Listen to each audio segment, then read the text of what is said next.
Hiya, and welcome back to Echo, the game that honestly defines not a whole lot, but it's a pretty fun one. Also, emotional damage. Got like a copyright claim on my video. Let me look at it real quick. Okay, it doesn't affect my channel. Fuck yeah. Okay,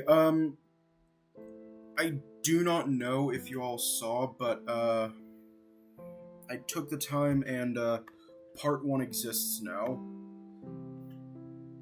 It exists on my channel. You might see an ad, that's because there's copyright claims on it, and I decided to do nothing about it, because, I don't know, I'm not monetized, and honestly, I don't really want money from it. So, get reorganized, and we will get started. The smell of decades worth of cigarette smoke and dust hits my nose instantly. Daxton coughs, trying to muffle himself as we see the shadows of various patrons through the dimly lit bar.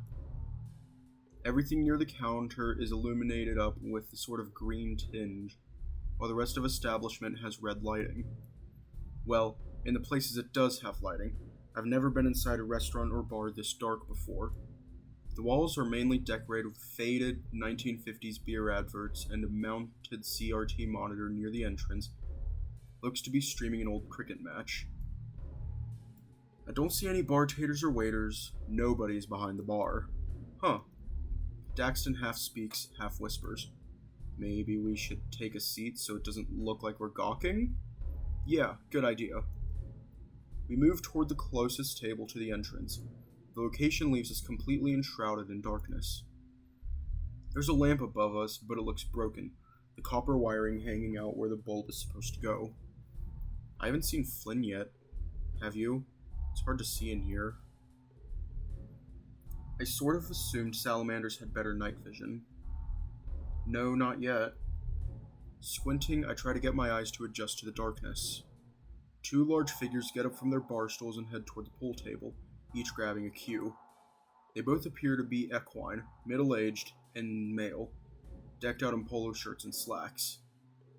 The two wouldn't look out of place on a country club greenway, but here they stand out something fierce.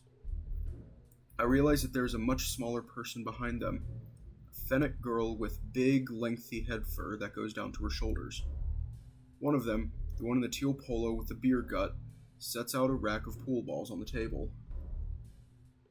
The other horse with the red polo and graying muzzle fur speaks up, shaking his head and pointing toward the balls in the triangle. I can't make out everything, but it sounds like he's insisting that the 8-ball always goes on top. The teal-shirted one lets out a dismissive noise, making a point of placing the 8-ball somewhere in the center of the rack. Actually, where does the 8-ball go in pool?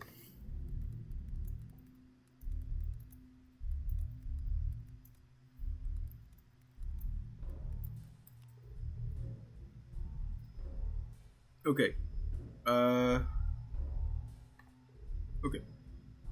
The 8-ball will always be placed in the center of the rack.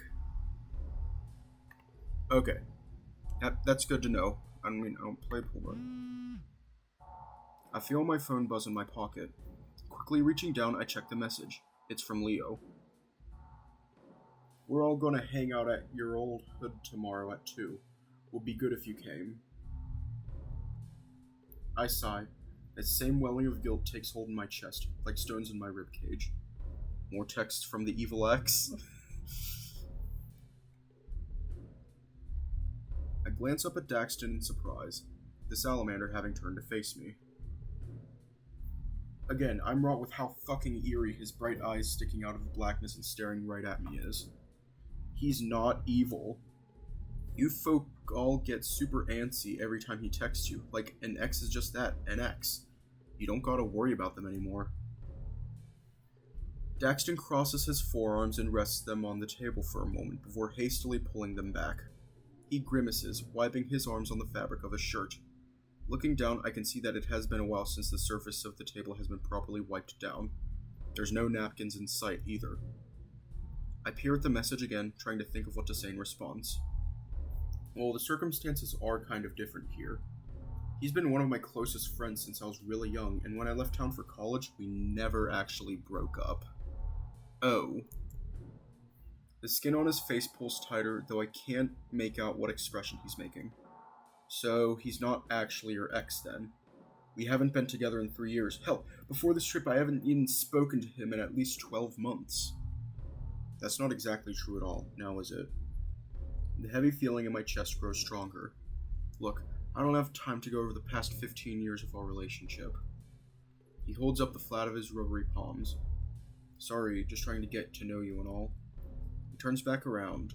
Smooth chase. I type back my reply to Leo. I'll be there. The sound of bellied laughter from the pool table catches my attention. Red poloed equine slaps the back of the smaller fennec, who looks to have just made a pretty nice shot. Her head fur flutters in front of her face, and then slips right off, falling on the pool table. A wig. I realize now that the fennec isn't actually a girl at all. At least, not physically. Daxton saw it as well, and we exchange a brief glance. The two men don't seem to pay much attention outside of a brief chuckle. Behind them, a red light flicks on and another group becomes visible at the table to the rear. There's a 30-something German shepherd with pompadour cut head fur and a black muscle shirt stretched taut over his large chest. He's watching the billiards game intently. His arm is around the back of the seat next to him, and in that seat is Flynn, staring right at me. Fuck. God, how long has he been there? Could he see us this whole time? Daxton sees him too, the salamander forcing a toothy smile and waving at his roommate from across the bar. Flynn doesn't wave back. He just keeps staring. The seconds pass and nothing happens. We just sit here and he sits there, and neither of us moves. Eventually, Daxton pushes himself up to his feet and I reluctantly follow suit. Everything goes quiet as we make our way to the other table. I feel a tingling sensation around my whiskers that goes all the way back to my spine. I don't belong here. I can't tell if the pool table group is looking at me, but it feels like they are. Well, holy shit. Would you look at that? An otter in my water. The German shepherd speaks up, with an accent that sounds more West Coast than Southwestern. He drops his arm from Flynn's chair, beaming at me with his reddish-brown eyes. The canine turns his attention towards Daxton, eyeing him over. The salamander has his hands folded together, smiling nervously. And Daxton! Daxton blinks. Evening. Have we met? The man chuckles.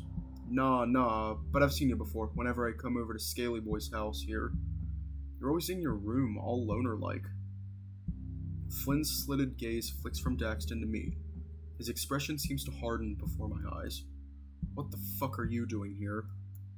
His scaled fingers curl up into a fist briefly before unfurling, large lizard fidgeting in his seat. His tie is gone and he's unbuttoned most of his shirt. Okay, play the school chase. Found your phone with the invite to this place. It was all propped up and everything. I say that last part with a bit of an accusing tone. Flynn narrows his eyes slightly. Invite? You didn't tell me you were bringing some friends. That's a first. The shepherd grins again. Tension so thick that you could cut it with a knife doesn't seem to dissuade his cheery demeanor. I didn't. He makes an acknowledging grunt, his gaze flicking between us for a moment. Well, I'm Ryan. You know Flynn and I know Daxton, so who are you? He looks at me expectant. Before I can speak, Flynn does. Chase. His tone is terse, bordering on outright warning. Chase? Ha! Fucking otters are cute as hell. They got your wee stubby fingers, plus you're all squeaky and shit. I blanch, not sure whether to be flattered or offended. I look down at my fingers. Ryan just grins, the red light glistening upon the enamel of his fangs. Take a seat, you two. Good to see Scale Boy actually has friends. Daxton looks down at one of the red fabricked chairs with a wary demeanor. Well, as long as they're not too sticky. This elicits a throaty, crackling cackle from the dog. It's part of the charm. Oh, much like yours? Oh, fuck me, man. Good one. I take a seat across from Flynn, who is now staring at a wall. Glancing over, I notice that Daxton had been standing with his hands folded behind his back, his posture completely vertical, just like Captain Amicus does in Adastra.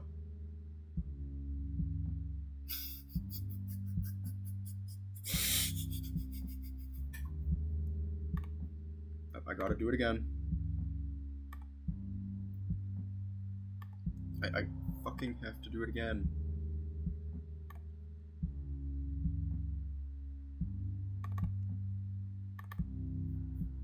I know, right?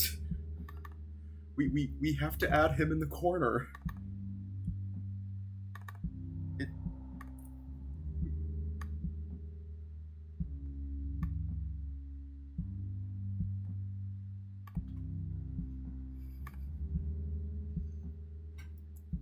The salamander scoots past and takes a seat beside me. He fishes out Flynn's phone from his pocket and slides it over to him across the table. Flynn looks at it for a good 3 seconds before snatching it and shoving it back into his pocket. You're welcome. I didn't ask for this. Daxton just shrugs indifferently. Flynn looks at me again, his expression less intense but still a frown. Hi. A quiet yet shrill-toned voice peeps up from behind us. Turning, I see it's the gender-ambiguous fennec fox from earlier. They quickly walk past us, tugging lightly on Ryan's shirt. They mumble something I can't quite make out, and Ryan practically coos back at the little fennec. He reaches up, squeezing their waist, and they make a little erps noise. Ryan pulls out his wallet, withdrawing a few bills, and hands them to the fox. The middle-aged horse duo walks up as well, cues and grasp. The one with the red polo bumps into the fennec, resting a hand on their shoulder. They flinch initially before a sheepish smile forms upon their lips. The fennec spins around clumsily, nearly toppling over into the table. The older male catches them and keeps them in place. Easy now, desert cutie. They wrap their arms around the equine's girthy midsection, their paws gingerly patting at his back pockets. Oh, you want some money for something from the bar, sweetheart? Don't know where the tender's gone and ran off to. Red Polo fetches a $20 bill for the fox, placing it in the little one's maw. They're treating them like a youngling, but the fox looks to be at least 30 years old from the sagging of their face and splotchy fur. Of fucking course. Casey's doing that bidding war bullshit again. Flynn takes a swig of his booze, and the older men stare at him, suddenly looking a bit uneasy. Red Polo turns, trying to usher Casey away toward the main counter. However, the fox seems to resist. They squirm, practically writhing out of the equine's grasp and stumbling their way over to Flynn, nearly crawling on top of Ryan to do so. Everyone seems to freeze in place as the fox pushes her muzzle up close to Flynn's. Flynn looks dull-eyed back at the fennec. I don't got any money for you. It's okay. I just want to make you less grumpy. They look at each other, saying nothing. Flynn parts his lips slightly, and the fox pushes their face against his, maws meeting in a deep kiss. His eyes go wide for a moment, then shut tight, returning the affection just the same. My heart feels like it stops, and my sweat goes cold. I feel sick, like I want to puke or something. I mean, I had felt a sort of deep gnawing feeling since I saw Ryan's arm around Flynn, but I guess I wasn't prepared for something so visceral. But I don't do anything. I just sit there and watch. Ryan, meanwhile, grasps the fox's rear, grinning in that Cheshire way he does. Good to see you're not sourpuss in the whole night, Flynn. Are you kidding me right now? Fucking whore. Red Polo turns, leaving his friend behind and making his way toward the exit with a few puffed swears. The teal-poloed male, who is some sort of Shire Clydesdale type, watches him leave, but doesn't follow. Says the married man. Casey pulls back from Flynn, a string of saliva still hanging between their lips.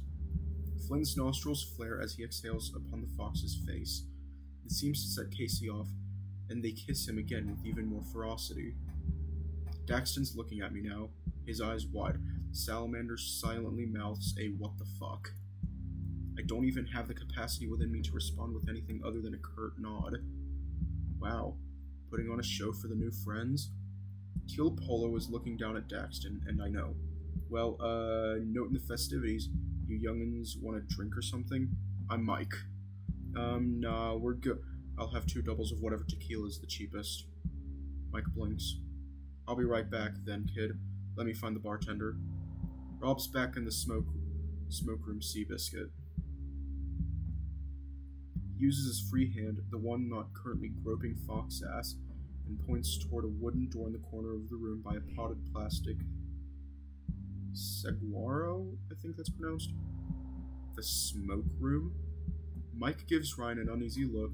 I get the impression from his demeanor and the casino wristband he's wearing that he isn't illocal. Well, I'll be right back then. He forces a smile before turning and heading toward the aforementioned smoke room. Ryan crosses his legs, letting his head roll from side to side before speaking up. I think we should head there too. Right, Flynn? Flynn and the Fennec part lips again. The Gila looks at me before responding. Alright. Man, what's wrong with you? All eyes shift to Daxton now. Flynn grunts. You don't get to fucking judge, creep ass. Watching me jerk off at night but can't stand the sight of me macking on someone for fuck's sake. The round-faced salamander's jaw goes slack. Ooh, you've been busted, Daxton. Watching and not helping out's a real grave offense. That's awful. What the hell are you even talking about? Daxton looks to me. I say nothing, thinning my lips. You know what I'm talking about. I truly don't. Hey. Let's not play he said, she said. Daxton, Chase. You like to party? The dog reaches into his pocket. The Fennec turns from Flynn, biting their lip as they begin to lean on Ryan's shoulder. They wiggle their hips in such a manner that Flynn gets a face full of fuzz, the Gila sputtering a bit. I'm reminded of long bus rides home with Jenna and Flynn back in junior high. Not that Jenna acted anything remotely like Casey, though. Flynn would be the aggressor, pulling on her fur and making native jokes until Jenna would donk him right in the nose with a biology textbook. Ryan withdraws a small plastic baggie with about 6 tiny white spheroid dots inside. They kind of look like that expensive Pebble ice cream they sell at theme parks. Oh my god, Dippin' Dots? I had always wished Carl's parents would start selling that stuff, but they said it was just a gimmick and that it doesn't make the ice cream taste better. He opens the little baggie, placing one of the pebbles on the eager Fennec's tongue, then his own. The German Shepherd rises up to his feet. He's large, about as tall as Leo. He extends out the baggie to Daxton and I. Before he can respond, Flynn interjects, swiping the baggie and closing it before handing it back to Ryan. Yeah, nah, fucker. Was that drugs? You deciding for them? Bit rude, my man. This shit ain't addictive unless you're depressed or something. Daxton's got a heart condition, and I'm fucking pretty sure Chase has got drug tests for summer internships to worry about. Daxton crosses his arms over his chest. Yeah, I'm good. Candy from strangers and that whole business, too. Speaking of, Mike comes out from the corner door with 2 drinks in his grasp. He has a sort of blank expression as he sets them down in front of me. You have fun back there? Ryan quickly deposits the baggie back into his trousers, pushing his chair in. Flynn stands up as well. Didn't have time for fun. Had to tend to Kid Boozy here. Kid Boozy. That sounds like one of them urban rap types. You spit rhymes, Chase? Ryan chuckles. I look down at myself, then back up. Fuck no, he doesn't. I've seen Chase do cowboy poetry back in school. Not a pretty sight. He looks at me, seemingly uncaring for the fact that Casey is now all up on Ryan and not him. I remember you and Carl got up and did yours about alien abductions and anal probes in the desert. And the principal got so pissed. Okay, I'm going to add a little thing. I gotta Google it.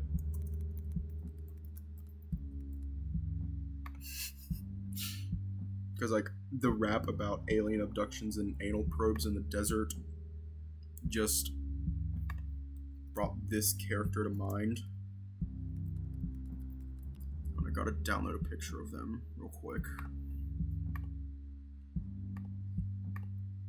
But I think you know exactly where this is going.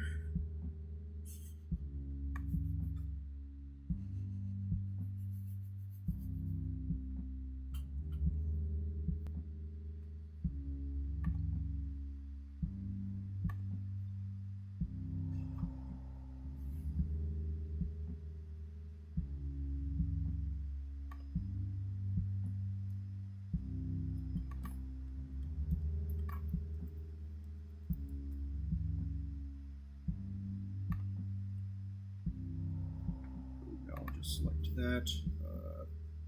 And change the image real quick.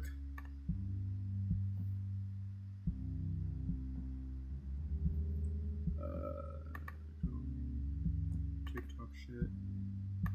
There we go. This character came to mind.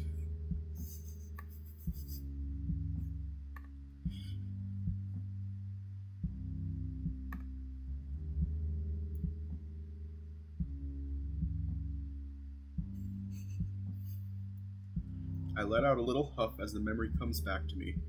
I'm surprised he remembers that. Yeah, it didn't start off that way, but UFO rhymed with lasso, and it was all downhill from there. UFO and lasso. Anal probes, eh? Ryan grins, reaching over and slugging my shoulder. His angle's off, so it's more like a tap than a punch. Daxton lets out a slightly exasperated noise. That was your takeaway from that conversation? You sound like you've got a probe or two up yours, Daxton. Or a lack thereof. Daxton closes his eyes and rubs the flat of his nose, still looking a bit flustered from Flynn's accusation earlier. I clear my throat, speaking up toward the towering equine beside me. But, thank you, sir. I give the large horse a nod of appreciation before taking a hearty glug of one of the glasses. Oh my god, this fucking burns. My muzzle pulls into a grimace as I try to swallow as much as I can. Eyeing the glass, only got a fourth of the way down the double. Guess I'm the designated driver now. Ryan thumbs back towards the door to the aforementioned smoke room. Hey, you all want to join? We're good, Ryan. Flynn basically pushes Ryan's back, shuffling the seemingly attached Casey along with. A long silence follows, and all three of us watch them until they disappear behind the faded wooden door. Okay, I think I can, get rid of him. Quick. I let out a long exhale, then place my face in my paws. I don't know what he meant when he said I watched him jerk off. What the hell is he talking about? I can hear the creaking of the seat across from me. Mike must be sitting down with us. I would take it as the highest compliment if someone was watching me beat off. That's awful. That's fucking awful. I'm never leaving my room again. I'm assuming you youngins are also new to this dusky establishment, is that right? Mike speaks in a sort of southern drawl cadence that's more bayou than prairie. And if you ain't gonna drink that, kid, I'll gladly finish it for you. I uncover my eyes, slowly reaching for the glass of Alborn liquid and bringing it again to my lips. The second time doesn't hurt as much, and I manage to swallow another fourth without any tears. Yeah, this is a first time for me. How did you find out about this place? He crosses his arms, leaning back in his seat. The chair creaks in audible protest to his weight. I was about to ask the same thing of you. Was wondering what cute pups like you two would be doing in a place like this. I got a couple meetings down in Peyton, so I stopped by the casino for a few hours with the one-armed bandit. So I have one of them sex applications you download to your cell phones, right? Downloaded that all by yourself, did you? Daxton comments dryly. Well, can't exactly get my nephew to help me with that one now, could I? You could. It'd just be very awkward, much like this whole night. Daxton staring at the wood grain of the table, tracing it with his finger. Bit rough, yeah. Well, anyway, I was on this sex application and this feller just starts chatting me up. The huffy one I was just with. He was also staying at the casino. He suggested we come down here for some fun, so I followed suit. The place was packed with Fennec folk earlier. They all went back there, though. He points toward the corner door. So this place is for gay guys, right? That's most probably the case. That okay with you? A slight smile curls up on the edge of Mike's maw, and Daxton is wrought to a brief stutter. I don't give a care, you know. You do you, I'll do me. Maybe I'll do you too, yeah? Oh my god. Daxton looks like he's been slapped, his tail coiling inward. Mike just chuckles in a bassy rumble. Oh boy, that straightened your curls, didn't it? Did you download that all by yourself?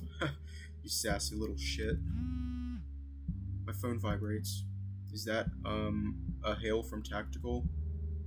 Daxton says this as if it physically, as if it is physically painful for him to utter those words. Mike's expression shifts, and he looks curiously at the salamander.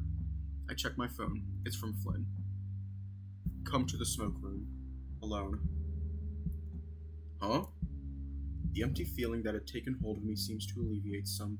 It is quickly replaced by a whole new sort of anxiety. So maybe he's not leaving me high and dry after all. What the fuck is he doing? A hail from Tactical? It's a reference. I hold up my phone. Flynn wants to talk to me, I think. Never straightforward with him, is it? I didn't know kids still watched Dastra. Holy shit. What? Daxton's attention snaps so quickly back to Mike, it's almost comical. I'll be right back. You can text Carl or something and ask if he wants to come in. I push myself up to stand, realizing my legs feel kind of weak. I didn't notice much at the time, but they were shaking earlier something fierce. There's a no smoking sign hanging from the corner door. Little irony, I guess. With a low breath and a straining of my shirt, I pull the handle and step inside.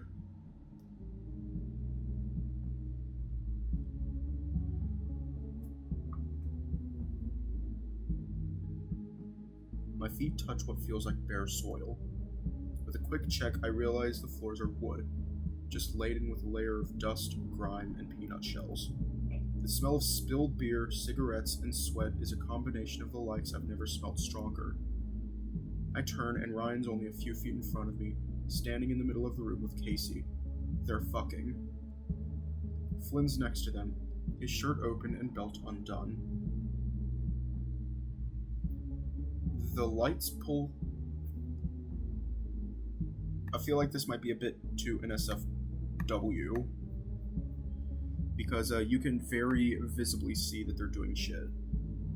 The lights pulsate on and off at infrequent intervals. Everything goes from pitch black to lit up bright, and of course, there's not a window to be seen.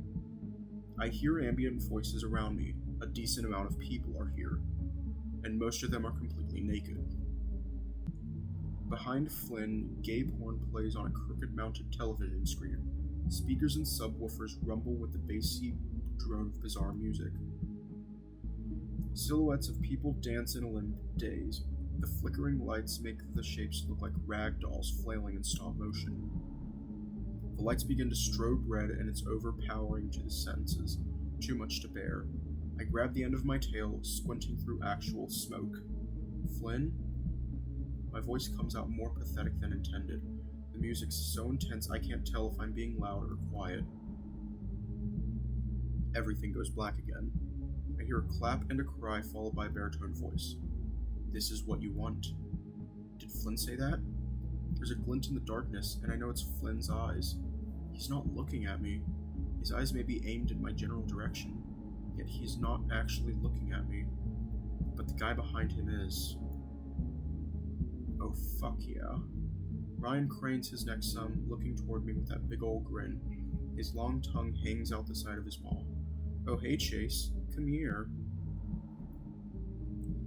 I've never been beckoned by a guy currently balls deep inside someone else, so I'm pretty hesitant to obey.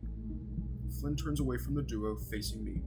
His expression sort of reminds me how he got when his aunt was talking to him in City Hall. His eyes are a little more open than usual, and his jowls are pulled back along the side of his snout to show his teeth. So, you showed up. Flynn limply gestures to his surroundings right as Ryan bucks hard enough into Casey to elicit a loud moan. Casey curls their feet against Ryan's own, the only clothing still on their body being striped thigh-high fabric tights of some sort. Ryan, meanwhile, is still fully clothed aside from his red prick sticking out from his fly, and into Casey. A small crowd is gathered to the left of the room around something. I can't make out what, but there's more moaning in that direction as well. Flynn's attention seems solely on me, despite everything happening around him. He's waiting on me to say something. I step forward, letting go of my tail. I think I can show it again. Suddenly, Casey grabs Flynn's shirt, nearly yanking him over. You now. Flynn blinks, turning to speak briefly to the Fennec. Just give me a minute. Should we play it cool or say that this is fucked?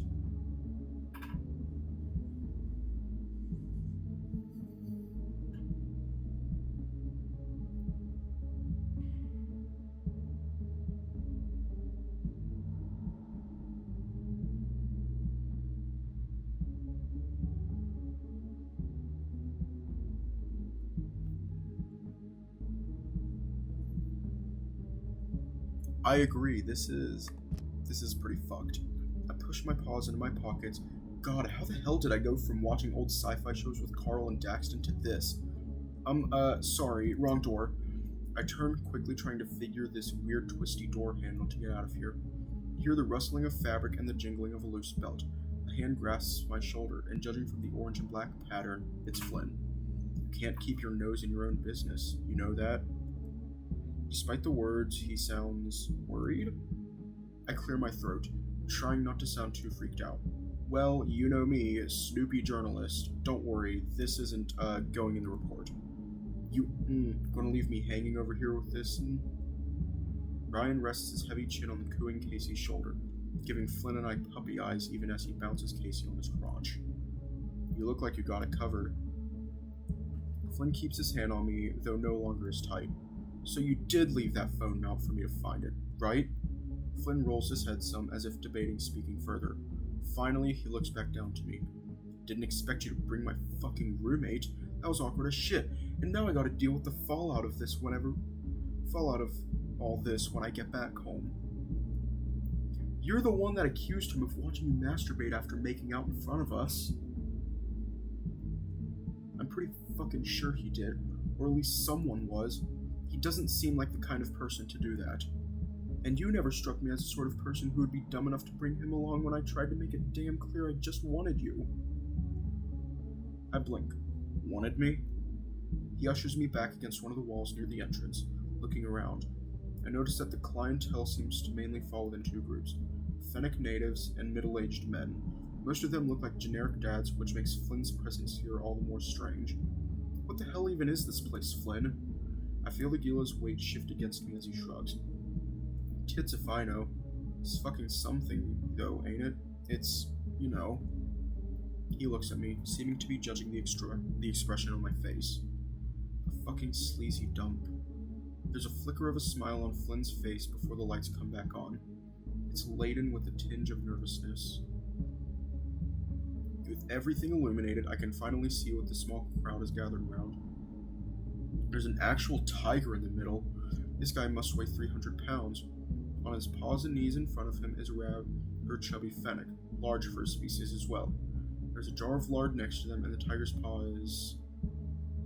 There's literally someone getting fisted over there, Flynn.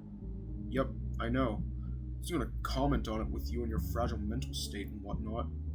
He sniffs, staring ahead while looking tight-lipped. How'd you even find this place? Ryan showed me it a long while ago. It was so fucking gross. There was like 4 old-ass beavers with balls down to their knees rutting in the corner. And you came back? Boy, this ain't fucking ritzy-ass Pueblo where there's 12 gay bars within 10 miles equipped with cheap beer and blowjob dispensers. You get bored. And lonely. Flynn grunts, and I feel his weight on my shoulder intensify some. So Ryan's your friend? My voice comes across more curt than I meant. Flynn fidgets. The music gets loud for a moment, so we don't speak. He's the friend that's not going to be leaving in 3 days, so he's the friend. A pang hits deep inside my chest. I go quiet. I thought, fuck it, might as well get all the baggage out and show you what I'm apparently all about and shit. You're all about seedy sex clubs? Well, it's just, I can't exactly go telling anyone else in the group about this shit. Oh yeah, Jenna. I was out at a bar off the res and was fucking some of your people the other night. How are you doing? I frown, coughing a bit from some passing smoke. The people smoking inside and the lack of adequate ventilation are making my eyes water. God, she's already furious at you. TJ, do you know what sounding is? Because me and this bull guy did it last week and he had a cross necklace. Reminded me of ya. What even is that? Like, I'm kind of scared to find out, so, let me open up, like, a private tab.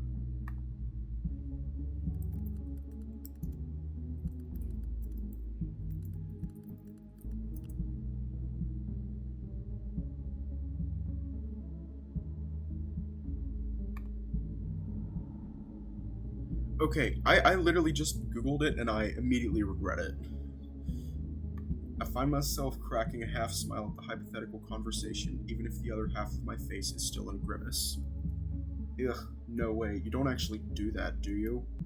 Large Gila harumphs. I was the one.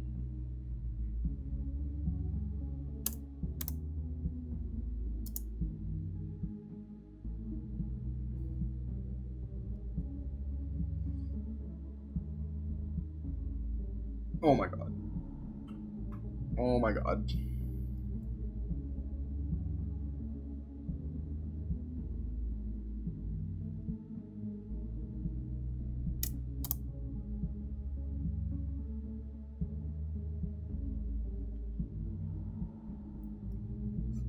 Oh my god. Again, Flynn fidgets. I can't say I've ever seen Flynn so damn antsy. I'm aghast, unsure whether he's being serious or not, though I might as well counter him. Huh. You sure it wasn't one of the cucumbers? Nah, they weren't big enough for me. Oh my god, ew, oh my god. To my surprise, he reaches down and grabs my wrist. Look, you obviously ain't warming to the scene back here. That's an understatement.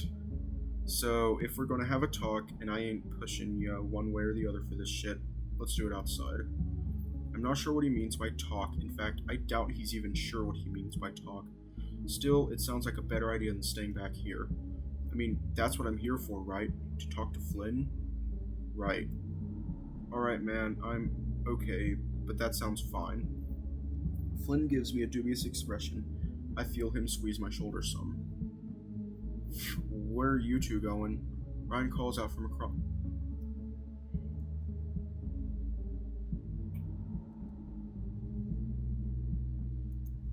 We're gonna go shit. Oh my god. That's fucking awful. I blink. Flynn tugs on my shoulder and we hastily leave the smoke room. I just reread the chat and third message. Yeah, I agree. This is well beyond fucked. It's awful. Of course, you fucking brought Carl too. We come to a stop just outside the building, next to a small wash that winds by the parking lot. It's amazing how fresh the air tastes in contrast to the inside, though I feel the smoke in my fur even now. The bottoms of my feet are also stickier, from sources I'd rather not contemplate. For some reason, I'm a bit shaky, like it's cold or something. It still feels above 60 degrees out here, though. The Gila crosses his arms over his chest. His expression remains indiscernible, though his demeanor is twitchier than normal. So am I, though. So, you and Carl are like best friends. Why are you so upset that he's here? Flynn frowned. I told you earlier, dipshit. This wasn't supposed to be some big-ass gathering. Never thought I'd say this, but you seem like you're ashamed or something. Which, I mean, makes sense. This place is like... Flynn cans his head some. Already defensive. What? Like, stuff you'd read about. Stuff that doesn't actually exist. Flynn waves dismissively, making a sort of disgruntled noise. I don't know what you want, Chase. I got a feeling about what you think you want, but not what you really want. So tell me what you think you want, and we'll go from there. Alright, tit dirt? I dip my paws into my pockets, not sure what to say. Despite the darkness, I can tell Flynn is staring at me with this sort of unyielding gaze. So, I guess we're not going to shit in each other's mouths then. He smirks, though stifles himself quickly. He knows I'm dodging. Look at me. Flynn bumps his knuckle beneath my chin to ease my head up. I flinch instinctively. I realize my nerves are more shot than I thought. Calm your shit. He drops his hand. I see his gaze flick to the side, then back to me. Please? that catches me off guard. I let out a big breath of air, tugging some at the fabric inside my pockets. The only person I've ever had sex with prior to this break was Leo. I'm not really ready for this sort of stuff, you know? I mean, Jesus Christ, I didn't even think you were ready for all that, and you're... Flynn, the giant slut. Yeah, I know. We joked about that sort of stuff in there when we were kids. I didn't think you'd go this far. Okay, hold on. You're telling me you didn't fuck a single guy for the past 3 years? Yeah. Jesus fuck, Chase. You're an independent-ass adult living in a big city. You're not even that ugly. Your body's got this weird lumpiness shit going on. You smell like a clogged shower drain. And your soul... But you could probably get anyone you wanted. He looks at me like he's going to elaborate on that last remark, but doesn't. Thank you? I reach up, touching my bit of chin scruff again. Still there. I get it. You and Leo being together so long fucked you up. You had your little perfect romance until it wasn't. You were two gay kids in backwards-ass shitville. Woe to ya, and all that, except you weren't the only two gay kids. There was one more. Flynn brings his hand up to his temple, rubbing at his brow ridge. He steps offward, moving closer to the edge of the wash. Despite everything, I follow him. I came out to you first. Yeah, and that was fucking baffling. He huffs, kicking a crushed beer can into the sandy loam below. You never took a fucking guess? The curtness of my tone takes him by surprise. He turns my way, his slitted eyes seeming to bounce, as if he's looking me over. Your horny 15-year-old ass wanted my dick. I let out a frustrated groan, resisting the urge to shove Flynn into the wash. No, idiot. You were the oldest, and despite how crude you were, I knew you'd know how to handle it in a way that wasn't, I don't know, patronizing or something. After everyone found out I was like this, people started treating me differently right away, yeah? I was 18, you were 15. You never took a fucking guess? I furrow my brow, pulling my paws out of my pockets and crossing my arms tight over my chest. I was going to take advantage of some tumultuous kid whose balls just dropped. That moral quandary didn't stop our supreme group patriarch, though. After that, folk treated you different because you had a big-ass Latin wolf wrapped around you at all hours of the day. Winged your ass off about that all you want, but you two were fucking just the worst with that PDA shit. Leo bitches about how the group started splitting when we got older, like it wasn't his own damn fault. Who wants to be around that fucking stuff every day? I curl my paws into fists. I don't think I could take Flynn in a fight, but a clean punch to the jaw is starting to feel more and more worth it. So that explains it all then. Gay stuff disgusts you, you think you're disgusting, so you cling to places like this because it's what you think you deserve. I adjust my arm out, pointing to the dilapidated red building beside us. You're a self-hating prick. Flynn stares ahead, going quiet as a large semi-truck passes on the nearby highway. Something seems to change in him, like a switch being flicked. After a moment, he blows out a long breath of air before simply shaking his head. Fucking way off mark. Aren't you supposed to be a journalist or something? You two ignored all of our asses. Carl was your best friend, and you just fucking dropped him the moment you started riding the dick of Mr. Football. Did wonders for his self-esteem, really. He turned out just peachy, yeah? And TJ, oh man, what a bunch of victims you two were to his just overwhelming Christian persecuting. Flynn, don't be saying bad words in front of him. He's very delicate. Yeah, I'm the bad guy, but you two took some sick pleasure in insulting him and his nice-ass family because of what he is. Even though you two knew damn well he, nor his family, has anything close to ill will for us dirty sodomites. Then there's Jenna. Remember when you three used to all hang out at Leo's whenever shit got real fucking awful for her? Remember how that just stopped when you two started learning your dicks could go in each other's asses? Remember how shit got worse and worse for her? Remember when she changed her name? Remember when Adam killed himself and her dad did that thing? Flynn steps towards me, punching down nearly a foot to meet my eye level. Heard you at least found some time to give her a ride out of town when she finally had to run away, though. Since you and Leo were fighting that weekend. See, when Leo and I fucked, you didn't see him cooing about it to everyone in earshot for the next week. I feel my chest going tight. What?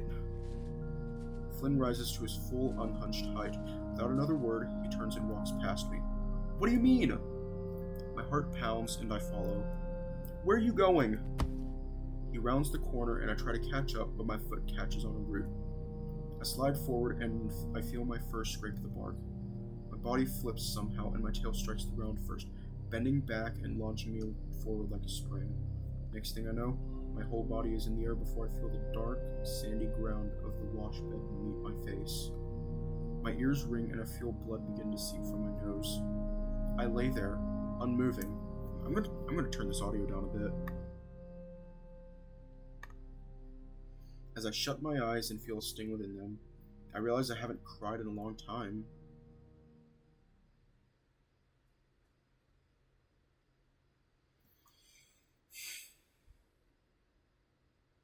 Friday.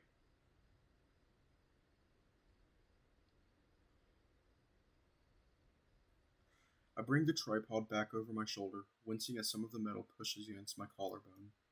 There wasn't really much left of the old post office, but getting some B-roll of it seemed obligatory with the Pony Express history here and such. As long as I have lots of filler footage to accompany my voiceover, I should be fine. I think it'll probably look a lot better than most of what the rest of the class will present, though that's not a very high bar to surpass. Most probably wouldn't dare work over their spring break. So why the hell am I? I close my eyes, letting my legs lead the way as I step through the tall grass and back onto the dirt road. It's hot today, way hotter than it usually is in late spring. Everything is kinda hazy too, like there's wildfire air blowing downwind through echo. Those usually drive my allergies nuts, but so far I'm not feeling too stuffed up or itchy. As screwed up as it sounds, I kinda liked when there was a big fire in state. I mean, sure, it sucks sneezing all the time, having my nose feel scratchy, but I love the burning smell. Reminds me of barbecues. It doesn't smell like that now, though that does remind me. Pull out my phone. It's 10:03 a.m. Jenna texted me earlier. Chase, Leo wants to set up his grill at the hill behind your house, around early afternoon, I think. If you want to stop by, you can. When we were kids, sometimes my dad would let us roll our little charcoal grill up there and try cooking ourselves. My dad always said it was to keep a wide buffer between us and the house so we didn't accidentally burn the place down. After Flynn set a bush fire in our backyard during Labor Day, I kind of understood the sentiment. I exhale, shoving my phone back in my pocket. Interesting, Leo decided to schedule it while Flynn is still working. I bring my thumb and forefinger above my nozzle and press at the space between my eyes. I sniff, smelling the faint scent of musty ash that seems to cling to my fur, even after the shower I took this morning. And just like that, my blood seems to cool. I get that weird stuttering feeling you have in your heart when you remember something you don't want to. Last night doesn't seem real. I can't believe shit like that exists. Just past where I grew up. How long has that place been around? It doesn't even have a name.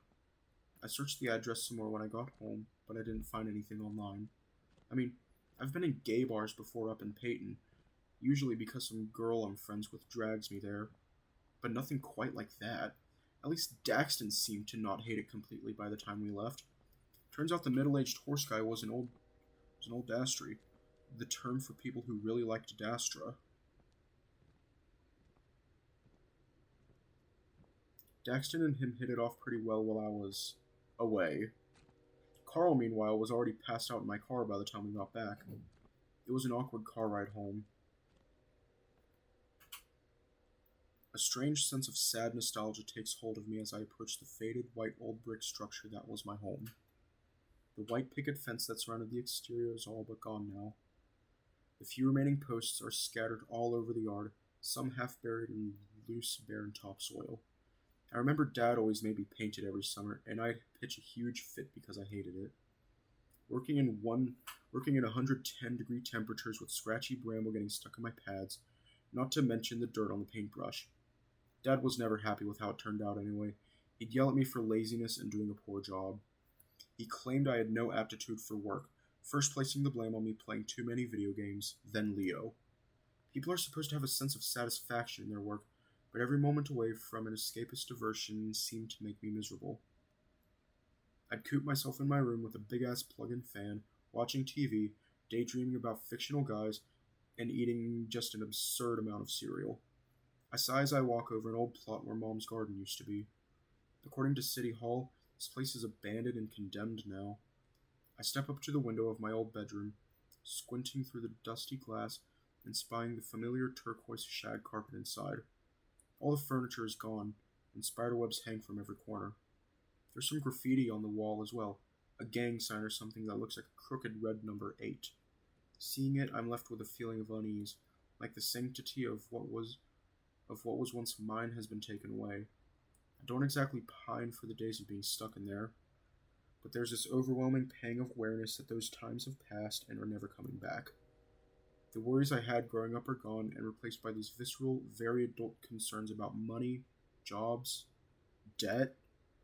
I'll never have a group of friends like I did back then. A sharp whistle breaks my train of thought. I spin around to see the silhouette of 2 figures up on the hill overlooking the house, Leo and Jenna. After a moment, TJ walks up next to them and waves. "Hi, Chase!" I lift my paw up, offering a limp wave in return. Next thing I know, TJ's making his way down the slope, Leo right behind him. Jenna follows shortly after. "Chase, it's good to see you again." The lynx looks tired, all things considered, the tips of his fur tinged with the orangish dirt of the area. Still, he's beaming at me regardless. "It's good to see you too, actually." TJ cocks his head. "Actually?" I blink. "Yeah, what do you mean by that, Otter?" Leo has a stern voice, his eyes hard upon me. You know what I mean." A smirk appears at the edge of the wolf's muzzle as he steps up to me, slugging my shoulder with enough force to sting a bit. "Well, astonishingly, it's good to see you as well." I wince a bit from the blow. Leo reaches over and ruffles my head fur. "Sorry." He grins a little awkwardly. He seems cheery overall, and it's hard to believe he's the same Leo that just yesterday I was hiding in a bathroom cupboard from. I try not to look too tense. "Next time, hit him harder." Jenna gives me an edged look, though there's warmth to her eyes. "Jenna." She looks me over, then glances toward the road. "I'm surprised you didn't drive." "We found a picnic table in one of the yards of the abandoned houses. We set it up over there." He points to the base of the hill slope where, sure enough, an old wooden picnic table sits. "And TJ was okay with this?" The lynx frowns, digging his toes into the dirt. "Well, as long as we put it back when we're done." "You're becoming quite the rebel, TJ." I manage to smile at him. He looks slightly aghast, though Leo chuckles. "We should put the hot dogs on the grill now. The bacon won't take as long." Jenna turns, making her way over to the table. Beside her, it is a green portable propane grill, like the sort you use for camping trips. On top of the grill are a couple of Ziploc bags. "We're going to grill up these fancy pepper jack hot dogs we got in Peyton, and some applewood smoked bacon." "That sounds good. We even got some tofu dogs for Carl, just like old times, yeah?" "Hope we've gotten better at cooking since then, but, where's Carl?" Leo shrugs, TJ chiming in. "Maybe he slept in? It's kind of early. For him, I mean." We make our way over toward Jenna. Leo's tail wags slightly as he walks. I set my gear down and peer at the table. The thing is dirty as hell, probably over a decade of dust and weather etched into the wood and metal. I can't remember what neighbor this belonged to. Over the years, there were so many. Usually hippies or retirees seeking to get away from the hustle and bustle of urban, and even suburban, living. Most became rather disillusioned with the idea of Echo being some lovely desert escape after about a month of living here, though. I glance up at Leo. He looks back at me. He's taking the hot dogs out of the packaging and getting them set up on the grill. The wolf doesn't say anything, and neither do I. He keeps making the same faintly awkward smile whenever I look at him for too long. TJ and Jenna have sat down at the table and are digging through a weathered backpack. Jenna takes out some paper plates, setting out a small stack and weighing them down with a rock so they don't blow away. That seems kind of unhygienic. Don't worry, we won't eat off that one. She looks up and over at me. We'll just give it to Chase. TJ frowns and shakes his head. I sigh, furrowing my brow some. Look, I'm sorry I haven't been around much this whole trip. I kind of regret it too. Really? The Fennec responds with a tone of feigned surprise, though when we lock eyes, she seems to waver some. She crosses her arm over her tank-topped chest, looking down, then back up again. It's okay. It's been an interesting few days for us. I raise a brow inquisitively. Yeah, same here. Jenna smiles some in an apologetic fashion, and I move to sit next to her. TJ reaches into the bag and holds up a few bottles of condiments to me. We got jalapeno ketchup, relish, spicy mustard, and a baggie of chopped onions. Sounds delicious, TJ. Yes, I know. It's a spice overload, but it was to appease Leo's iron palate. Hearing his name, Leo waves at us. You know, I read an article once that people who like spicy foods have masochistic tendencies. Jenna rolls her eyes, glancing to Leo, then back to me. Only you could confirm that in Leo's case. As for the article, yes, I've heard that before. It's pop psychology and based off survey statistics. What about me? One of Leo's ears flicked a point in our direction. Chase was just telling us about your masochistic tendencies. Leo stops what he's doing, looking at us with slightly widened eyes. My what? Oh god. I cover my face with my paw. I wouldn't say I'm into that. You shouldn't be talking about people behind their back, Chula. He says this teasingly, stretching out some aluminum foil on the grill and placing the strips of bacon on it. Someone should have told you that earlier. You've been talking about Chase non-stop this week. Leo stiffens some, then tries to laugh it off. What? Was just worried about him. You, I mean. He looks to me. With Flynn being all unstable and shit. TJ flinches at the swearing. I'm surprised the Link was unperturbed during the masochism talk. Maybe he doesn't know what that is. I rub my arms apprehensively, peering at Jenna. What sort of stuff was he saying about me? Jenna looks in that wry way she does when she finds herself in a position of advantage over Leo. Leo looks at her, anxious. Nothing bad, Otter. I bet my neck. Maybe it's best if you two find some time to talk alone today. The Fennec looks at Leo as if having delivered an act of supreme mercy. Leo, in turn, looks grateful, keenly aware he has become indebted by the act. Right. We were planning on that anyway, I think. Jenna just nods. Good. You all need to stop distracting the cook here. Chase, can you... Past the sizzling of the grill, the clops of hooves on the dirt becomes audible. TJ cranes his neck some to peer past Leo, then smiles. Carl! And, oh, hi! Yo. Hi. Carl immediately plops himself down at the table across from me, the ram rubbing his eyes with his fists. Daxton, meanwhile, lingers at the end. His eyes are on me, as if waiting for something. Oh, hey, Daxton. I didn't know you were coming. Carl invited me. I wasn't really doing much else today. I put on a smile, but seeing the two just sort of reminds me all of last night. Good to meet you. I'm Jenna. Jenna offers a quick nod. Meanwhile, TJ seems to bolt up, offering a paw to the tall salamander. Hi. Hi, I'm TJ. It's good to meet a friend of Carl's. Daxton looks a little surprised, shaking TJ's paw before looking back to me. He still has that same expectant expression on his face. Daxton, Flynn's roommate, right? Leo strolls up beside him, spatula in grasp. I'm said roommate, yeah. Wait, you look familiar. Leo squints. You the Vespa guy? Daxton looks back toward the road. Yeah, I drive a Vespa. Why? Leo lets out a humored noise, rubbing his brow with his free paws. He grins. You came to my dad's shop about the oil leak in that thing. Daxton blinks in realization. Oh, Alvarez Auto up in Peyton. Yeah, I went there. That thing was a damn nightmare. At first I thought you were just using the wrong type of oil, since that's the most common reason. People don't know they gotta use motorcycle oil, which lathers the transmission, gears, valves, and all that. Plus it's less thick. But the thing was still leaking. So next I drained the overflow tube on the airbox and troubleshooted. Took me about 2 hours until I figured out that it had to do with the piston rings being worn out. Problem is, Your little ride's a damn special overseas import, yeah? There's no place that has the replacement parts you needed for at least 7,000 miles. I inherited it from my uncle in the old country. I guess that's why it took so long.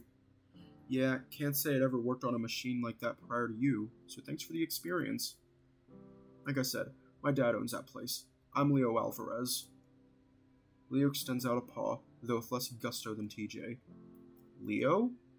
I see Daxton's gaze flick to me, his lips pulling a bit tighter on his smooth face. He takes the paw, shaking it. Leo perks a brow. Judging by the look on your face, you heard of me? A wee bit. All good, I hope. Not necessarily good. Leo smiles lopsidedly. Not really, but whatever. Response elicits a collective irk from most of us. The salamander withdraws his hand, and Leo looks a bit gobsmacked. Your roommate's Flynn, so I guess that's to be expected. Daxton shrugs, then moves to sit at the table next to me. Chase, if you got a minute, could we talk later? Sure. The salamander looks grateful, but doesn't elaborate further. Leo, meanwhile, stands there rotating the spatula in his paws with his eyes on the dirt. After a moment, he turns, heading back to the grill with an expression on his face that I can't quite make out. Jenna props her chin up with her paw, smiling faintly at Daxton. Wow. What? Nothing. Just musing out loud. Where are you from, Daxton? The salamander rests his hands on the table, rubbing his thumbs together. I've been living here in Echo for a year or two. Before that, I was in Colville, where I grew up. Ugh. Jenna stops smiling. Colville? Really? What? What's wrong with Colville? Everything, dude. Colville, isn't that the place with the lampposts that have little cowboy hats on top of them? Oh yeah, they have the cobblestone streets there. I went for a field trip once. That place is too rich, even for me. They put up those creepy, smiling native mannequins on the sidewalk as decorations, like it isn't grossly offensive noting its history. Oh yeah, they shot that one big western film there. The one with Jack Gillahue searching for some family's daughter that got abducted by the Masita. The town sort of rode off the fame of that movie for the past 40 years, from what it seems like. Daxton looks at all of us, crossing his arms tightly over his chest. It hasn't been doing as well as it used to. Westerns aren't exactly as big as they used to be. It's kind of a shame that. It's not really a surprise noting how tasteless most of them were. Carl shifts in his seat a bit awkwardly. TJ speaks up. Speaking of Old West stuff, how goes the project, Chase? Leo said you couldn't hang out with us because you were working on it. Jenna reaches into the backpack and pulls out a notebook, laying it out in front of her. We were bored at the motel, so we did some research ourselves. If you want to discuss your findings, that is. I feel a little put on the spot, mainly since most of what I've done so far has been shooting B-roll. Apparently my house used to be a castle. A castle? Yeah, I looked up Carl's house at City Hall. The records showed this big medieval-looking place. There was some sort of collapse in 1915. Living in a castle would be pretty cool. Not that I need more space, but you get what I mean. House Hendricks, the Lords of Echo. I would watch that show. Would probably have too much sex and violence for you, man. I truly doubt there would be much of the former with you on it. Carl lets out a little snicker before drifting his gaze to the sizzling grill nearby. Even Daxton seems to smirk a bit. If you say so. TJ seems to flinch at the lewd talk, and Jenna quickly shifts her tone. Continue, Chase. Well, that's the thing. Carl's ancestors founded the town, but I think Flynn's families are the one who mainly controlled it during the 20th century. There's tons of more names in the records for leadership positions. We were too busy making ice cream, I guess. Speaking of, I'm starving. How much longer, man? He calls out to Leo, the wolf looking over his shoulder. Unless you want your hot dogs medium rare, just a little longer, yeah? Jenna waves off the boy's banter, speaking to me instead. That's strange. Noting Flynn's species, reptilians weren't really trusted by major society in this country until relatively recently. I shrug. I'm not sure whether it's relevant to what I'm trying to cover. I mean, I haven't been able to find anything about the initial 1877 hysteria incident. It's like all those files are just gone. I pause, chewing my lower lip as I remember something. There were some legal documents I found, concerning the mine. I don't know, but go on. There was mention of some sort of messed up murder happening in the mine in 1915 that somehow resulted in a riot. No mention was made of the 1877 hysteria event, though. Jenna pulls her notes up, her eyes bouncing left and right as she speed reads. That's interesting. You mentioned that year earlier, 1915. The census recordings show that there was a large drop of population between 1910 and 1920. I couldn't find any economic justification for that since the mine continued to operate and the railroad line still serviced Echo. Daxton holds up his hand. So sorry, I'm trying to catch up to what you guys are trying to figure out here. Are you saying that these mine murders caused Echo to lose all its people? The correlations do not imply causation, but this is for a journalism piece, not an academic paper. Being interested is more important than being thorough, at least these days. Your piece should be called Top 10 Reasons Echo Depopulated from Evil Mine Murder. You won't believe reason number 2. Did Carl quote BuzzFeed without quoting BuzzFeed? Top 10 Reasons Echo Depopulated from Evil Mine Murder. You won't believe reason number 2. Like, throw some boobs up on the thumbnail image and post it on the Pueblo website. I frown. I'm used to hearing how the internet age has made modern journalism sort of a joke now, but it still stings. Hashtag clickbait. This isn't for the website or anything. This is just a class project. Then it matters even less, dude. You're not even getting paid. Hell, you're paying them thousands. They should give you some slack. I need to build up my portfolio, because right now, all it has is a fluff piece about the Pueblo's GSA's Pride concert. You've still got a few more days, Chase. It isn't like you can't do your project and hang out with us at the same time. Daxton looks at Tag Hangdog, speaking up from beside me. I hope I'm not imposing on all y'all's reunion time. I'll see what I can do, and you're fine, Daxton. The thought strikes me that tomorrow's the day Flynn plans to question TJ. I don't think anyone will be in much of a hanging out mood after that. Maybe I should warn him? After yesterday, I don't know if I should give a damn what Flynn wants. But maybe that's too harsh. Maybe I just don't want to think about him right now. I hear the sound of heavy steps on soil, and the wafting smell of cooked meat fills my nose. Glancing up, Leo's standing over me. He holds out a pair of tongs with a plate of bacon and hot dogs. Buns and booze are in the cooler. As if rehearsed, Jenna picks up a small plastic cooler from beside the table. She rips open the packaging and distributes the buns accordingly. Is it just alcohol in there?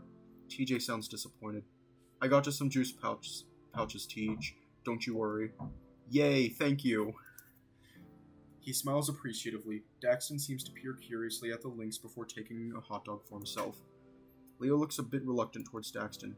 You guys, eat meat? Daxton's already absolutely covering his hot dog with ketchup. By you guys, you mean salamanders? Leo nods. I finally get a bung and begin to assemble my hot dog, wrapping it in bacon. Yup, we eat meat. My grandpa used to say that you should never trust somebody who doesn't. Carl looks up. Except for Carl. He's cool and trustworthy as all hell. The ram tries to force a tofu dog into his maw and hide the big smile forming on his muzzle. Jenna looks at them curiously, waiting for TJ to finish placing relish on his cut-up, bunless hot dog. Carl swallows, speaking up finally. I guess, your grandpa's at least half wise, dude, man. Daxton shakes his head. Nah, not really. He was a major speciesist and hated Jews.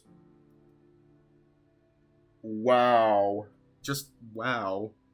TJ chokes on his juice a little, and Jenna pats his back a few times. Heh, who's TJ stares at them fur-browed and wide-eyed. Mine? Boys. Jenna gives us a look, speaking in that same old maternal tone she's been using since she was 10. I merely shake my head. Leo comes around and sits on the remaining spot at the end of the table. Chase. I look up quickly, finishing my bite of bacon. That is my name. I was going to ask you earlier. Got my speaker set hooked up to my playlist on my phone. Pick us out some music, will ya? He gestures to a pill pod looking thing with his phone sticking out of it near the grill. Any guidelines? Stay out of the sample music folder. He smirks. What a callback.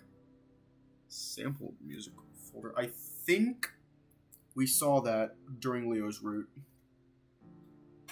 I rise up to my feet and head over to the speaker. I pick it up and squint at the phone screen, the overhead sun casting quite a glare. I see a few playlists on here. Which one should I pick? Which playlist should we choose?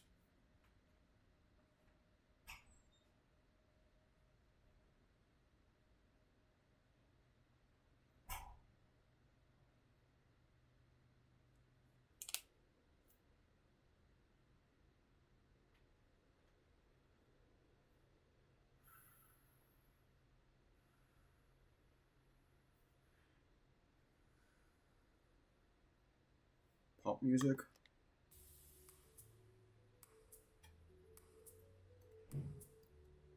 Huh. Is summer music appropriate for spring break? Actually, I think it kind of is. Sounds kind of new agey. Wait, I actually really like this song. Good choice, Chase. You earned yourself a drink. Before I can respond, Jenna's already up on her feet. She's got two hard lemonades in grasp. She hands one to me. I give her a grateful nod, hitting the bottle top against the edge of the grill to get the cap off. Unfortunately, the top just shatters, displaying shattered glass on the ground. Christ. Jenna just smirks, taking a swig of her own drink. Very smooth. Well, as opposed with that little gesture, it's dancing time. I'm not sure if this is her type of music, but she begins swaying to the beat of the pop song regardless. Aren't you supposed to do that for a new boat? I'm still eating my hot dogs. Next thing I know, Leo's up as well, popping his shoulders up and rolling his arms. Leo used to be great at dancing, but that was when he was 4 inches shorter and 40 pounds thinner. He's kind of giving me dad at a cookout vibes, which in turn is starting to give me a mild midlife crisis by proxy. TJ soon joins them and balances things out, the Link's doing some basic shuffles. I look down at my feet. Fuck it. I'm an auto-right, natural entertainer. Who should we dance with? This is fucking hilarious.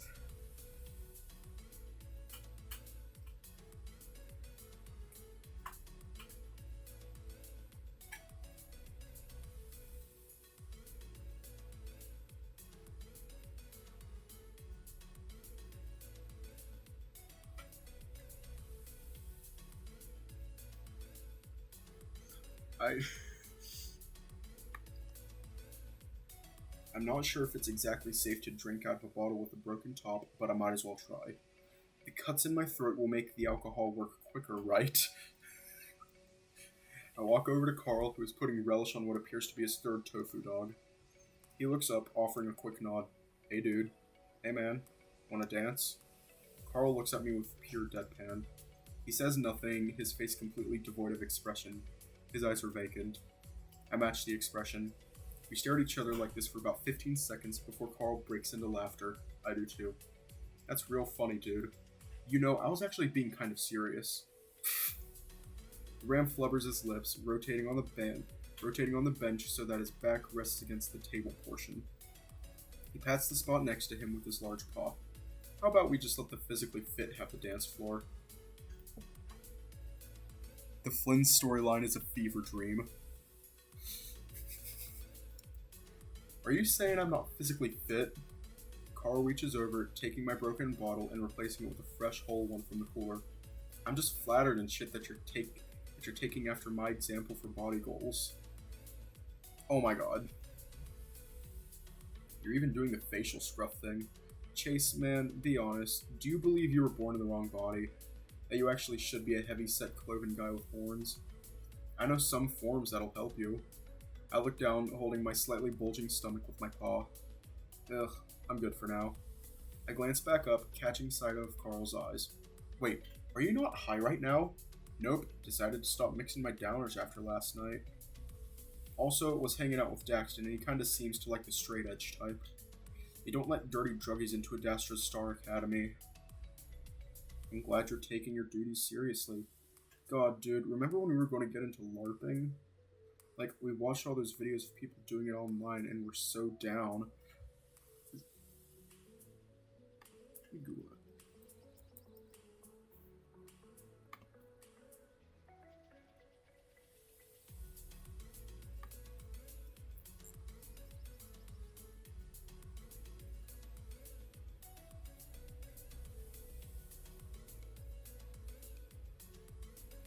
Okay.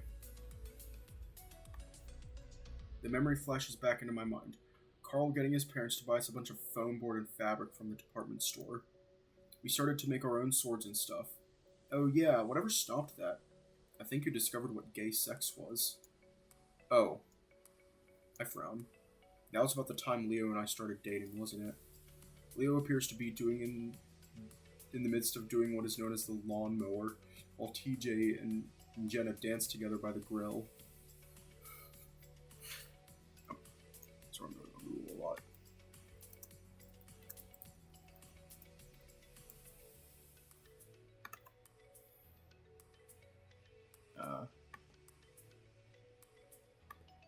Yep. I'm silent for a moment, not sure what to say. So I say the only thing I can think of. I'm sorry. For what? Carl turns, setting down his tofu dog and looking at me. Okay, I just Googled it. Let me actually like show you what it is.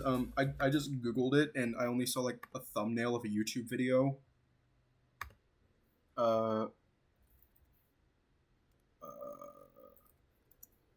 The lawnmower dance. Let me share my display real quick. Display capture. There we go.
That was awful.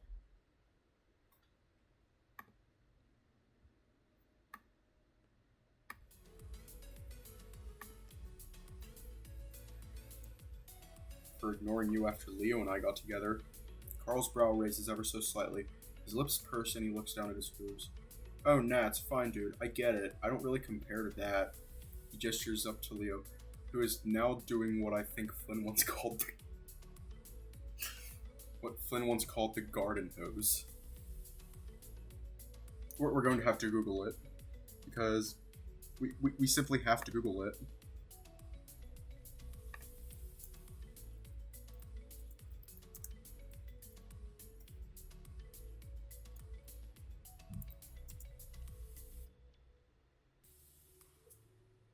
All that comes up is the sprinkler, but what's this? Dancing water hose.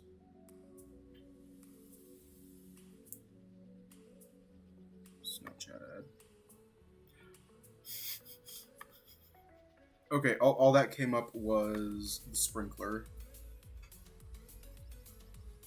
If I had a super hot girlfriend, I'd ditch your aquatic ass too. There's a slight teasing tone to his voice, but the fact that it's only slight concerns me. Carl, he waves dismissively, putting on a placid smile.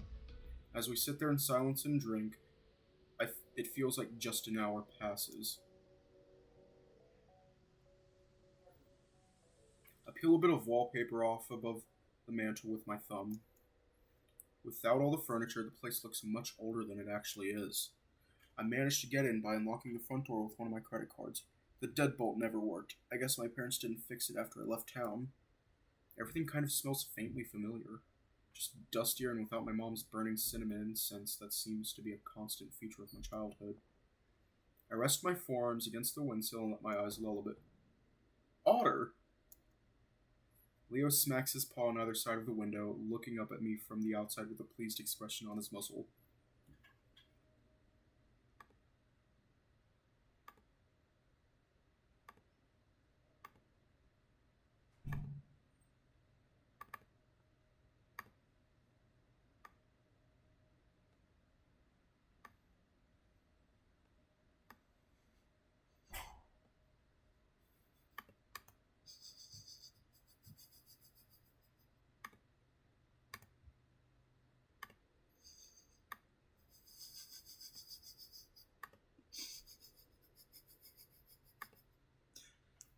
Leo smacks his paw on either side of the window, looking up at me from the outside with a pleased expression on his muzzle. Jesus, man. I blink. Why are you shirtless? Leo pulls back some, crossing his arms over his chest.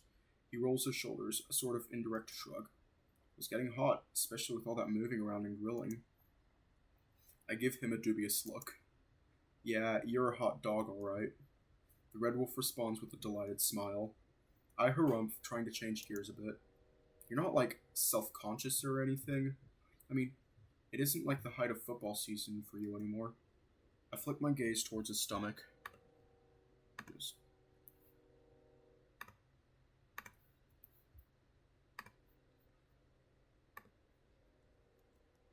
Leo's demeanor cools, though he keeps smiling as if he's trying not to let that one set in too much. He points up towards my chin. Do you dye that? What, my goatee? Is that what you call it? Yeah. He lets out a little humored grunt. What? Seems like a lot of work for a little scruff of hair, yeah? I frown, pushing back away from the window. Leo seems to stiffen some. Hey, I'm just kidding. You look very good. Seeing you dancing and all that takes me back. But you are different. He pushes his tongue against the roof of his mouth, Leo's eyes darting from side to side as he tries to find the right words. I haven't seen him like this since we were younger. I wonder if his English has been getting worse without us around. His family really only speaks the native tongue at home, and I imagine it's the same at the shop he works at. Thanks? I'm honestly not sure how to respond to that. What am I doing that's so different? I can't explain it. You're just like you used to be, just less. I feel a sinking sensation within my chest. Leo suddenly snaps his fingers. Mellow it out, that's it. Listen, Leo, you said you wanted to talk, right? Because if your big point is that I'm not a complete spaz anymore, I'm already aware. Leo furrows his white-ridged brow. You never were a spaz, and I was getting to that. Chase? I spin around and see that familiar salamander standing anxiously behind me. Oh, hi. Hola, scooter guy. Leo leans past me and waves. Hey, got time to talk, Chase? Who are we going to talk to?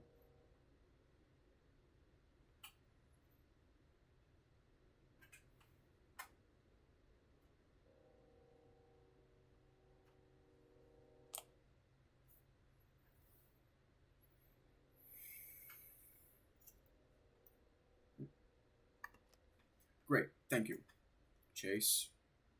When I turn back, Leo's smile has grown more tight, though he tries to play off his reaction. Chase, I've been meaning to talk to you about some things. Leo lets out a large breath of air, checking his phone. Fucking Pops, man. He doesn't care whether or not it's my day off. Family helps family. Leo mumbles out a few inaudible swears in his native language before looking up at the two of us. He seems to think for a moment. I'll see you guys later. Chase, we're gonna talk. Right. I give him an awkward thumbs up. He nods, turning and making his way offward. Daxton pushes the tips of his fingers together, trepidation upon his face despite his initial request. I'd offer you a seat if this house still had furniture. He lets out a small puff of air, looking around and seeming to acknowledge his environment for the first time. Carl told me you grew up here. Yeah. The place isn't as old as it looks, by the way. I think my uncle just really dug the whole prairie aesthetic. I'm admittedly a wee bit done with that theme at this point. Growing up in Colville, no surprise there. It's like, I try to find the right word. A facade of a town. Daxton nods slightly, not about to protest that. He turns, walking past the doorway and into the foyer. Indoor windows, though. Whose idea was that? What? I follow him. Daxton points to the teak-bordered windows. Surprisingly, none of the glass has been shattered yet. Oh, well, obviously not mine. My parents enclosed part of the porch when I was like 10. They left the windows, though. Daxton nods as he paces about the room, the floorboards creaking underneath his unpadded feet. And careful where you walk. I wouldn't doubt junkies shoot up in here. That stops the salamander, the blue-eyed fellow shifting his gaze back at me. Right, good idea that. He sniffs. So, I lean against the back wall after a cursory glance, making sure it's spider-free. Daxton says nothing. In fact, he just keeps looking at me. A sense of unease begins to tingle down my spine, and I'm reminded of last night, the way Daxton looked at me in the car as we drove home. He didn't say much the whole ride, thankfully. I had a dream last night. Can I tell you about it? I feel a mixture of relief and awkwardness. Sure. Daxton's mouth pulls to one side, his face contorting into a sort of sheepish half-smile. Well, it wasn't truly like a dream or nothing of the sort I'm familiar with. Dreams are the sorting and categorizing of the happenings of the day by the subconscious of the mind.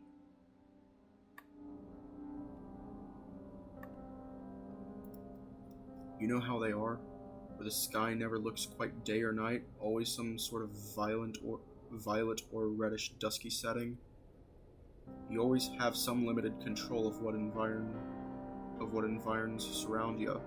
Again, mainly on the subconscious level. In the dream, if you're worried, then you'll have a right to be worried, like a self-fulfilling prophecy or what have you. Fearing that a bad thing might happen to a loved one, a bad thing will happen to a loved one. Afraid that something scary might be in the room, then something scary's in the room. I look around briefly. He gesticulates in a swirling motion to get my attention, shifting to digress. So the stressed, the traumatized, and the guilty get night terrors more than anyone else. Daxton lets his hands fall to his hips, his eyes trailing downward to the dusty boards beneath my feet. Lately I've been getting a lot of bad dreams, but ones that don't seem to, I don't know, I suppose align with me.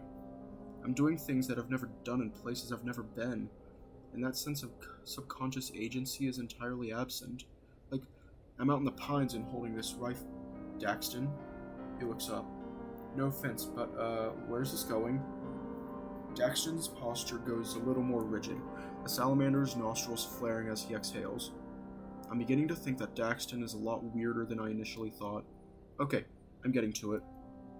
Last night, after you dropped me off, I fell asleep in the recliner in the living room. Shortly after, it felt like I woke up, but I wasn't in the house anymore. I was in some school computer lab I didn't recognize. You were there, except it wasn't you. He clears his throat. It was a different you. Younger, louder. Carl and Flynn were kind of standing behind you too, but they weren't saying anything. Sometimes I'd blink my eyes and they were there, and sometimes they weren't. I think words were coming out of your mouth, but I couldn't make anything out. It was like a waterfall was rushing behind me. I started to hate you. I couldn't believe I hung out with you voluntarily. Like, the sight of you make my stomach hurt. I blink, frowning some, before opening my mouth to speak. However, Daxton cuts me off, continuing on. There was something on the computer screen next to you that you kept showing over and over again. It was this other Otter, sitting in his bedroom with a big sports poster on the wall.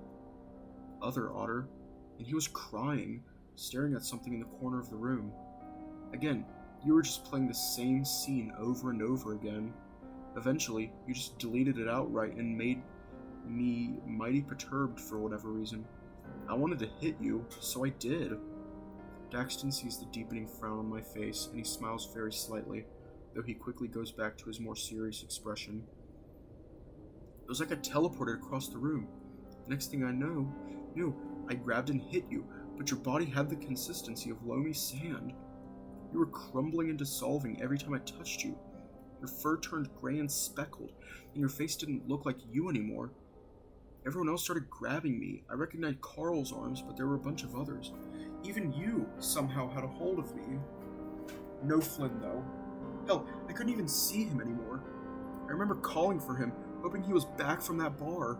The next thing I know, I'm on a beach. I'm just standing there, watching the tide lick at the sand beneath my feet. Then, there's this... Daxton pauses, crossing his arms over his chest. He moves across the room to lean against the wall beside me, staring ahead. Well, it's just this... I don't know what it was. I'm thinking it was a face, but it could have been a weird-ass rock. It kind of reminded me of an electrical outlet. Everything just went dark and I was staring at the rock face, which was staring at me in turn. I was just stuck there, in real time, staring at it for I guess around 20 minutes. Then it faded away. Jesus. After that, I was at this sort of fort-looking place, Lots of old-timey looking folk around with this trumpet guy emblem everywhere. I kept asking the people around me where I was, but they'd always just shuffle away. I followed this one fox lady with that fuck. I followed this big old fox lady with a big old. I followed this one fox lady with a big old blouse around a corner, and suddenly I was in Echo again. The sky was wrong, but it was Echo. I walked into my house and saw myself in the kitchen. Flynn, Carl, and you were there too. Adastra was on the TV. There was this uneasiness in the air, because I was pissed about the whole computer lab thing. I wanted to yell at you about it, Carl for grabbing me, and Flynn for abandoning me, and the other me for not being the real me. Salamander rubs his smooth forehead some, then seems to realize something. You didn't have a goatee either, which I thought was funny at the time. I remember saying, I guess someone shaved off your goatee after all. I reach up, pinching the excess scruff hanging below my chin, still there. You just seemed confused about that. I'm confused about that now. Well, hold on. Flynn, Carl, and the other me just vanished at that point. I asked you where they went, and you told me they went outside to, and I quote, jerk each other off. Wow. You've only known Carl a day. That's a bit forward. Be quiet. You were completely different than the you from the computer lab. Older, for sure. We sat down, drank beer, and reminisced about things I don't remember. I stopped feeling so uneasy and scared. It's like you melted away all the weird bad shit that had happened prior. It became nighttime, and then you said you were sorry. I asked you why you were sorry, and you hugged me. It was... Salamander presses his thumbs together, avoiding looking at me now. The realest thing I've ever felt in a dream. I could feel your heartbeat, the bristle of your fur, the fabric on your shirt, everything. He touches his own chest and slowly curls his hand into a fist before letting it fall back at his side. You told me that to forgive someone is to release a prisoner, and discover that the prisoner was you. You let go of me and began fiddling with something. I hear Flynn laughing and turned around to see him walking through the door. Out of the corner of my eye, you began taking a bracelet off your wrist, held it up to my face, and... Bracelet? Daxton shifts. Yeah. Did it have a little metal anchor attached to it? I don't know, I couldn't really see because, well, Flynn was there, but it wasn't a dream anymore. What? He had just gotten home from the bar. Didn't say 2 words to me and beeline to his room. There was no bracelet. Of course, because I was wide friggin' awake, but I'm guessing the laugh wasn't real either. It never felt like I was asleep in the first place, actually. But I'm left with the feelings of it all, like... Haven't you ever had a dream about somebody and felt completely different about them afterwards? And I don't mean just like weird puberty sex dreams about your cousins or something like that. I furrow my brow some. Yeah, I guess, to the former. Are you saying that you feel that way about me now? I guess, hence why I'm talking to you. I go quiet for a second. I'm still not sure how to feel. Huh, I don't really know what to make of it, Daxton. I'm not really the eclectic, spiritual type. Me neither. That's the thing. I mean, I own a Dreamcatcher and a couple New Age albums, but who doesn't? I raise my paw. Daxton looks at me, slightly rolling his eyes. Didn't you say yesterday you had something similar happen to you, though, when you passed out at our place? I pause, then nod. Must have been the fishy cheese bread we ate. You thought it had a fishy taste too, right? I told Flynn not to put his catches in the damn freezer on top of the other food. Daxton sighs. I don't know, Chase. Talking to you about it seemed like a better idea in my mind. I shake my head, waving my paw to the side. No, it's fine. Really. I'm glad I'm not the only one dealing with this sort of stuff for once. Daxton perks slightly, looking me over. For once? Damn, I shouldn't have said anything. I hate trying to explain this. I drift my gaze to the cracked ceiling, staring at a hole where a brass chandelier runs up. I try to put on a nonchalant tone. I have mental problems, or something. Out of the corner of my eye, I can see Daxton cock his head toward me. Smooth. Like sleep paralysis, lucid nightmares, that sort of thing. Sometimes I don't have any problems with him, but as of late, I don't know. I try not to think about it too much, otherwise I get all insomniatic. Man, that sucks. They all know about it. I gesture toward the backyard. I can still faintly hear TJ chatting excitedly about something, with Jenna chiming in every now and then. At every At first, everyone thought I was making it all up to be special. When did you start getting them? I don't know, around my tween years? I used to get really bad nightmares around then. I watched some clown TV movie and it traumatized my effed ass. Effed? Dafton looks over toward me, seeming to realize the need for clarification. Tadpole. Oh, cute. Daxton sputters out a dismissive noise. I was not cute. Well, neither was I. I was kind of a shithead. Daxton peers at me for a moment before his gaze trails up toward the brown fur on my scalp. It takes me a second to register. Regarding how I treated other people. Gotcha. I reach up, trying to make my head fur lay flatter. Daxton, meanwhile, reaches into his pocket and checks his phone. Neither one of us says anything for a while. I'm gonna head out, but thank you for listening and such.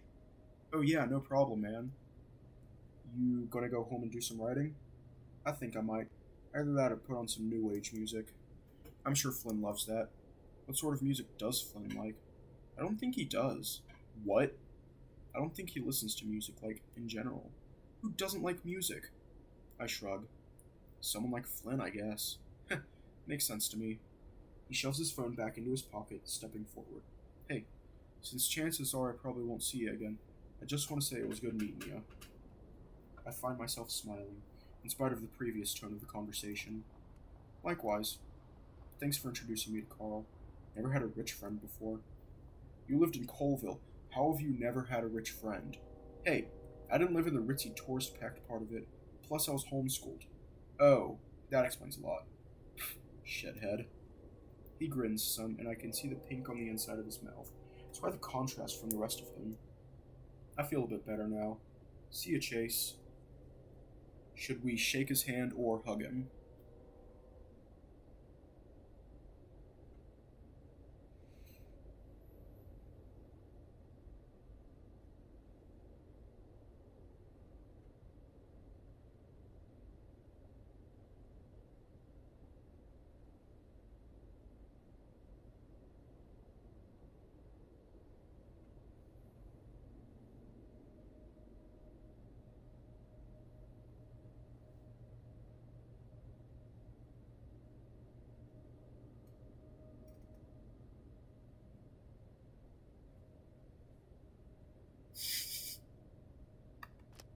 Alright, self-fulfilling prophecy, here it comes. Here what come- Oof. I moved to embrace him with a bit more velocity than I initially intended, nearly sending the tall amphibian back against the wall. He lets out a bemused noise, patting my back. I return the gesture before pulling away. Now, time to find Carl. With that, he turns and heads out towards the backyard. Looking around, I don't see any sign of Leo. In fact, his van's no longer out front. I reach into my pocket, feeling my phone as a guilty sensation takes hold. I just know I'm probably going to get a whole nother wave of passive-aggressive text messages that I don't want to deal with. At this point, I probably deserve them. I can't keep dodging him like this. I notice something odd sitting on top of the water heater. Curious, I pick it up. Oh. I never knew Mom framed this. It was just a shitty selfie I took my first day at Pueblo. She kept insisting I send her a picture of myself on my first day. For some reason, I thought not smiling or looking at the camera was the cool thing to do. I wonder if they forgot this during the move. Though it kinda sucks. I wouldn't be surprised if they left it on purpose.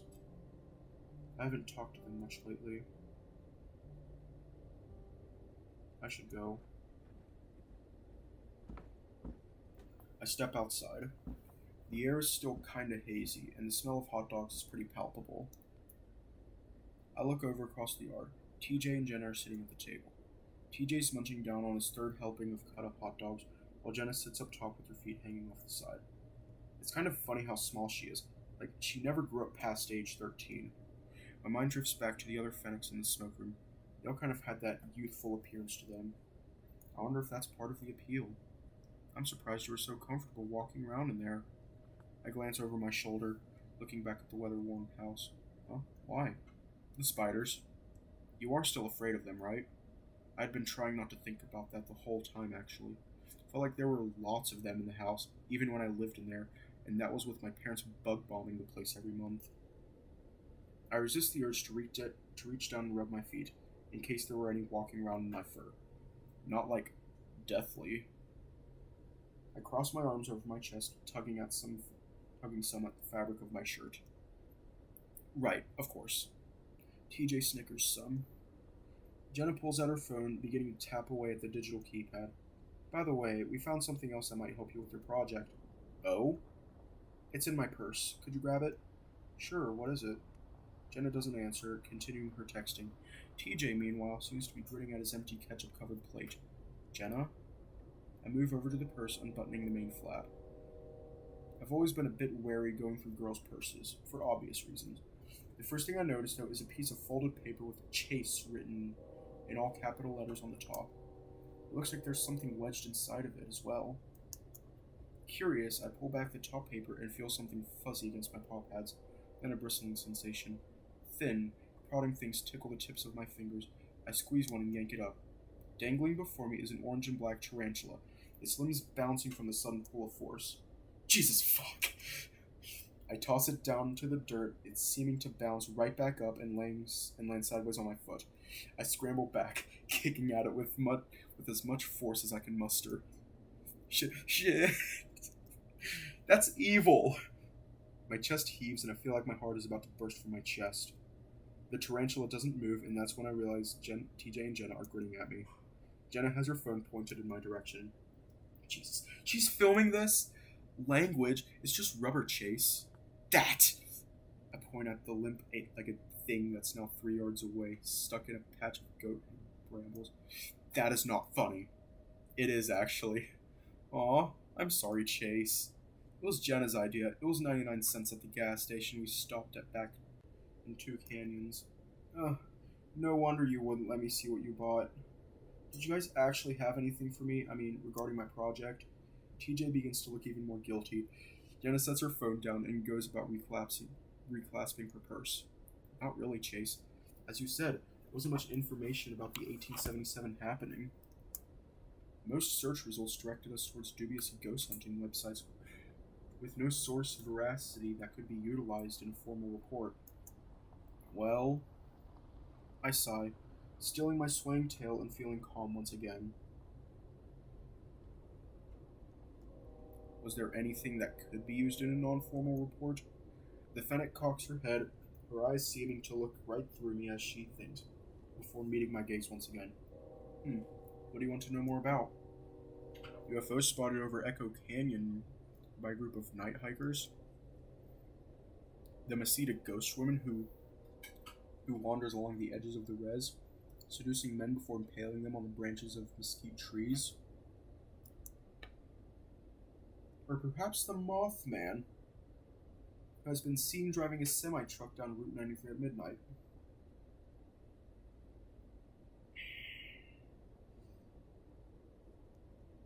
Maybe he needed a side job. The economy has been tough lately. I let out an exasperated noise. Okay, I get your point. Although there were lots of mentions of the riots here. That includes the happenings in 1915, as well as some other unsourced stuff about violence after World War II. Just a general perception that we were all a bunch of desert malcontents living in some sort of Sodom and Gomorrah style situation for a century.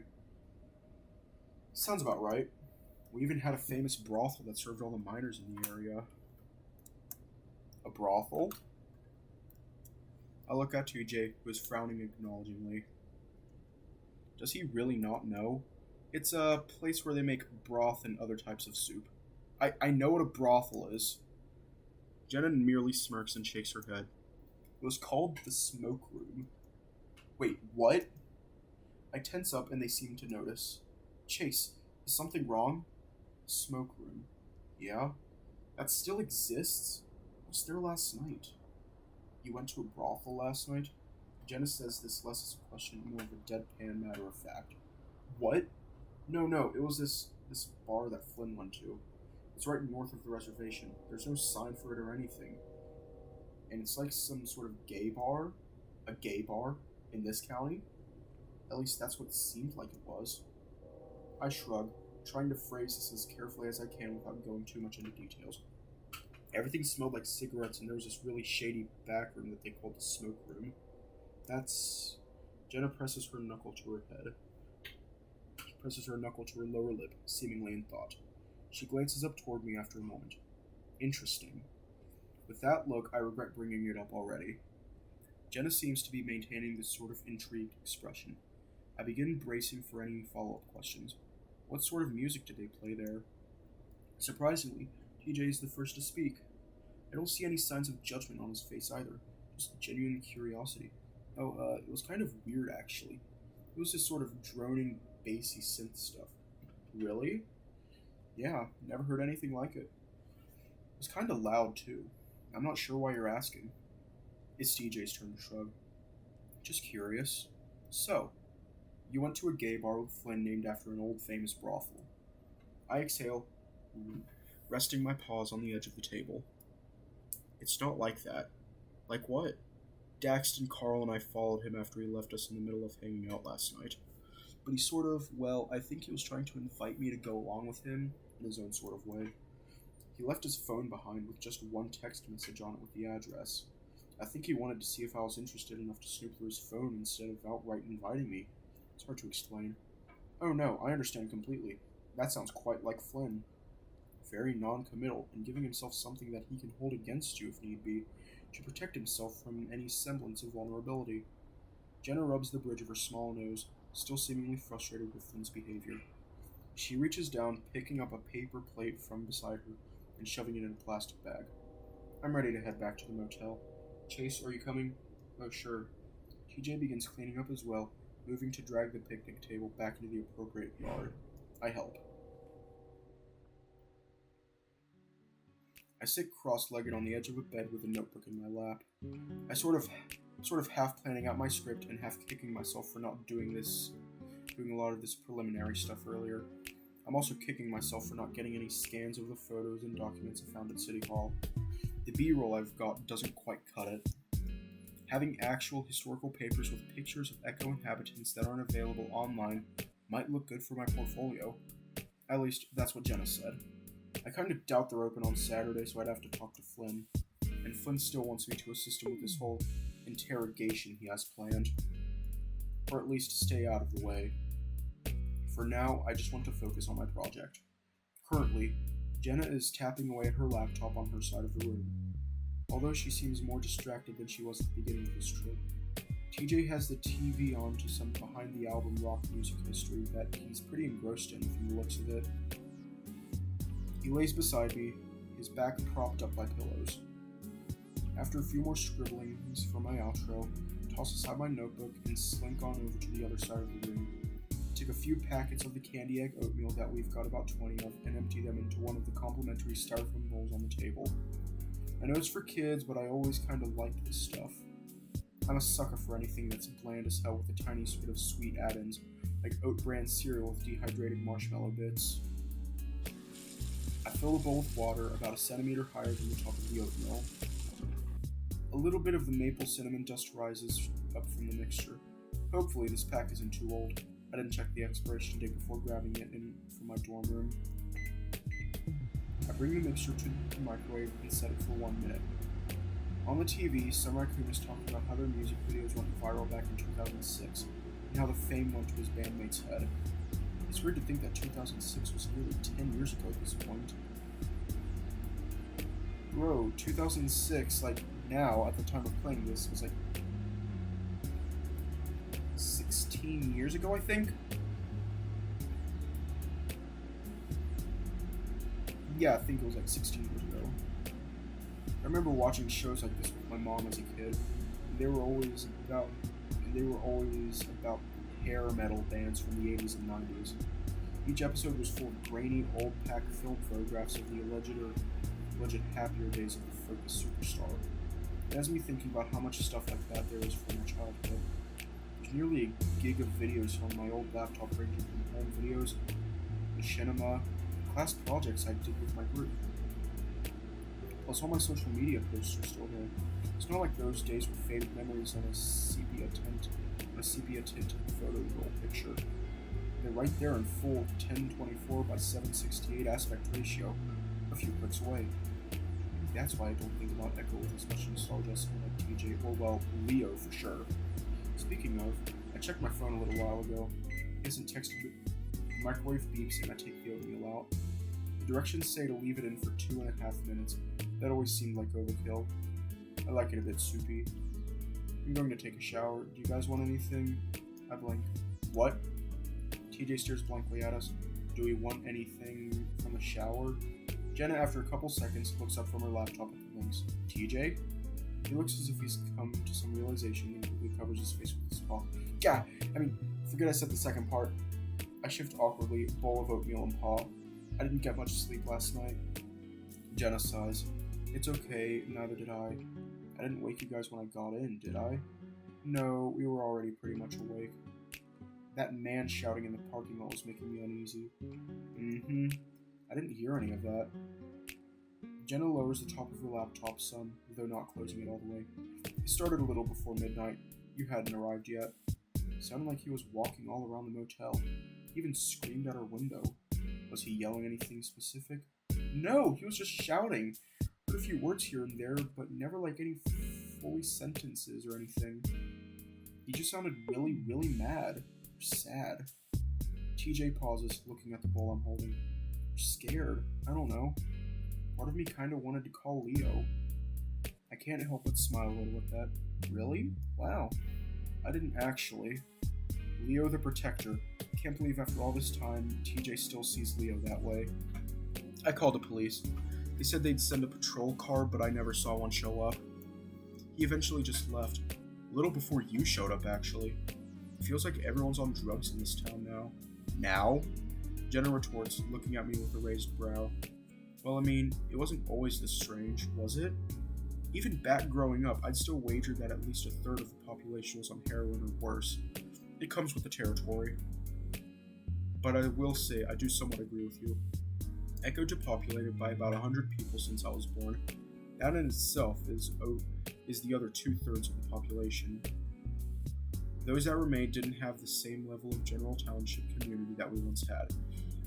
What little that was.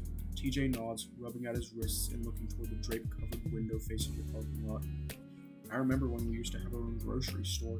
Ooh, speaking of, we ate at the diner after the hike yesterday. Julian works there now as a busboy. You remember him, right? I think for a moment. Was he the green reptile kid who peed himself in AP Lit?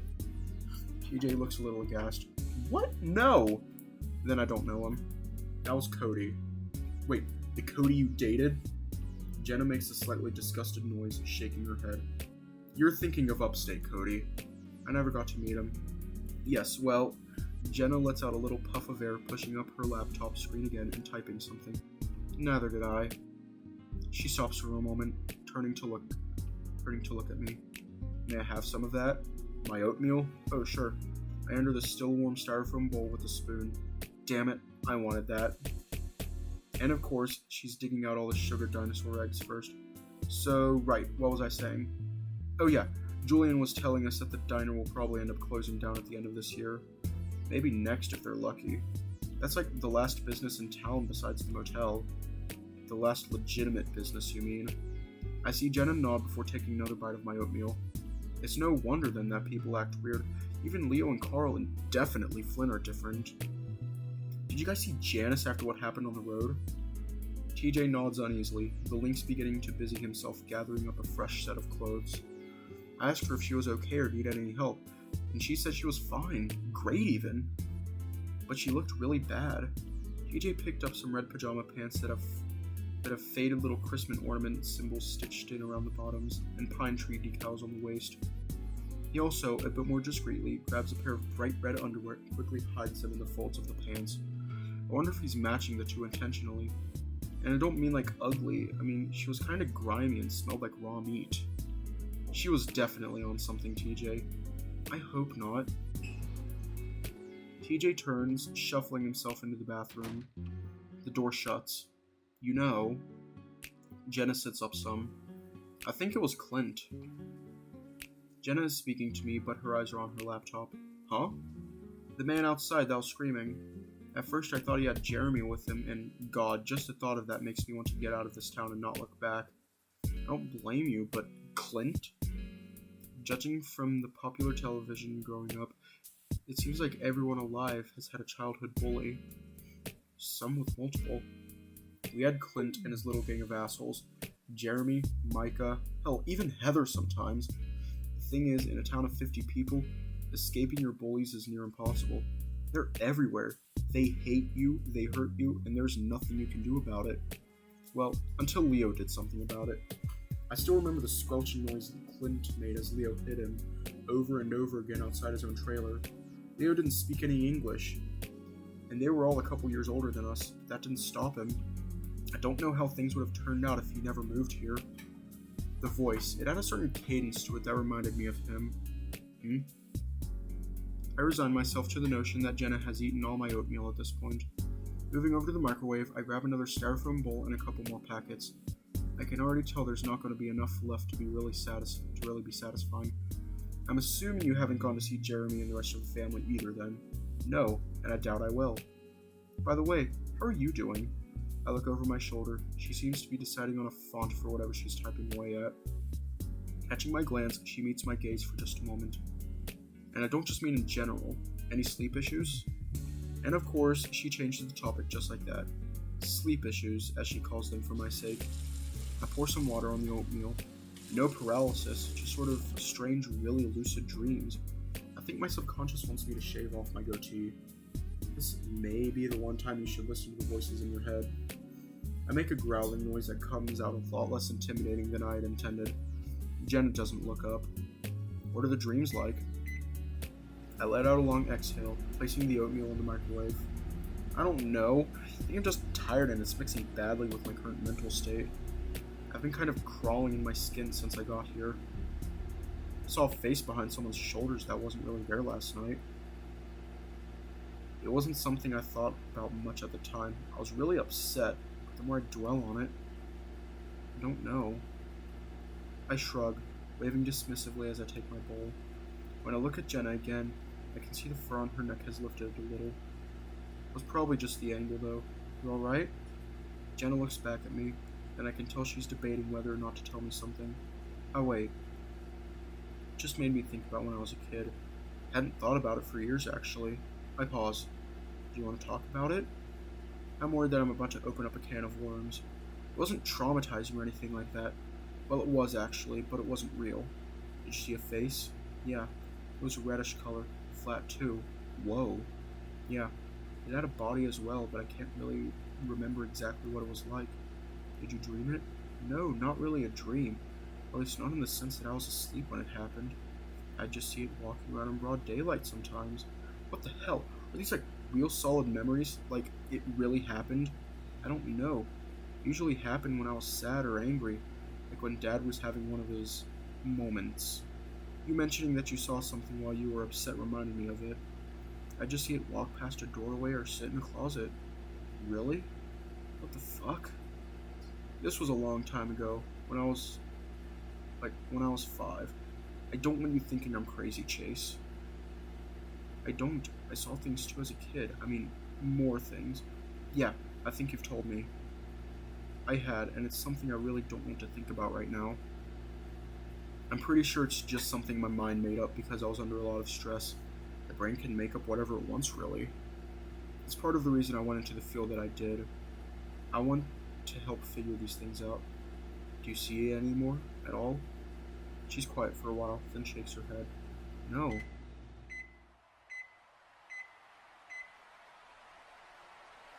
Yo, that scared me.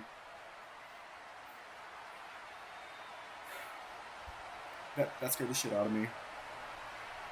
And we're gonna stop for now because that is getting a little too loud.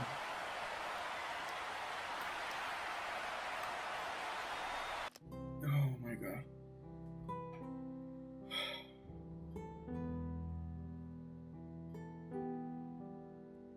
Okay. There's the Echo's first year anniversary update there. Yeah, I saw that. I don't think that I'm going to actually show it on stream, mostly because worried about like save file issues and whatnot. I mean, I did test it out, like, oh hey, maybe I can replace it, but no. I think I'm mostly just going to keep it on my computer for like shit posts that I do on TikTok or something. Like,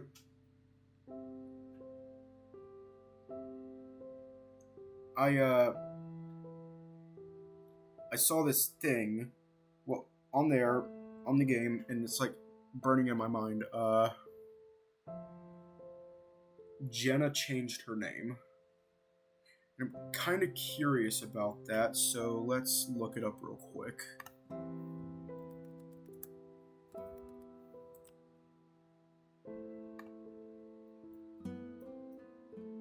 Okay, I'm gonna like share my screen real quick.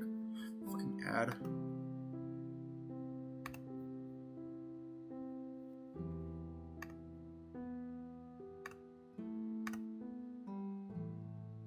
Okay.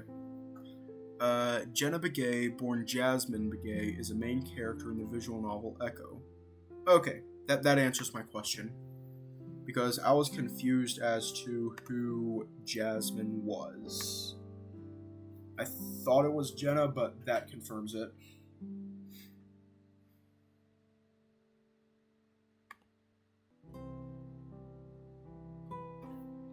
But anyways, I'm gonna leave off here tonight because, based on past experiences, Saturday is like the shitstorm of the game. So, stay safe and have a good night.